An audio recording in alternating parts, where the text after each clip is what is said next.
अल्लाह के हुक्मों में से एक हुक्म है कि अगर औरत परेशान है और निभा नहीं कर सकती शौहर से और कई वजूहात भी हैं उसके, अगर ऐसा है कि शौहर इम्पोर्ट है, बच्चे नहीं पैदा हो रहे हैं, तो ऐसे कई वजूहात हैं उसकी बिना पर, यानी वैलिड रीज़न्स के बिना पर औरत को सहूलत दी गई है कि वो खुला हासिल करे।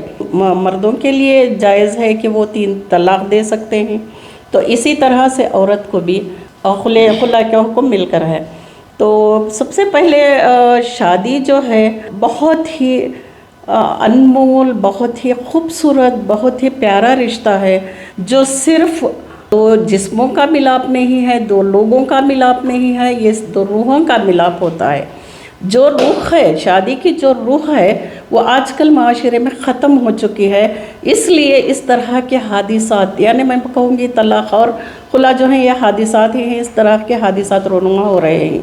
इसको हम लोग अपने कल्चर में बदलाव लाना चाहिए, अपनी तहज़ीब को सही तरीक़े से, सही ढंग से हमें इम्प्लीमेंट करना चाहिए, तब कहीं जाकर इसकी रोकथाम भी हो सकती है। अगर आपने चैनल को सब्सक्राइब नहीं किया है तो ज़रूर सब्सक्राइब करें, बेल आइकन भी प्रेस करें ताकि खबरें आप तक बर वक्त पहुंच सकें। मजीद अपडेट्स के लिए आप व्हाट्सएप ग्रुप भी ज्वाइन कर सकते हैं, लिंक डिस्क्रिप्शन में मौजूद है।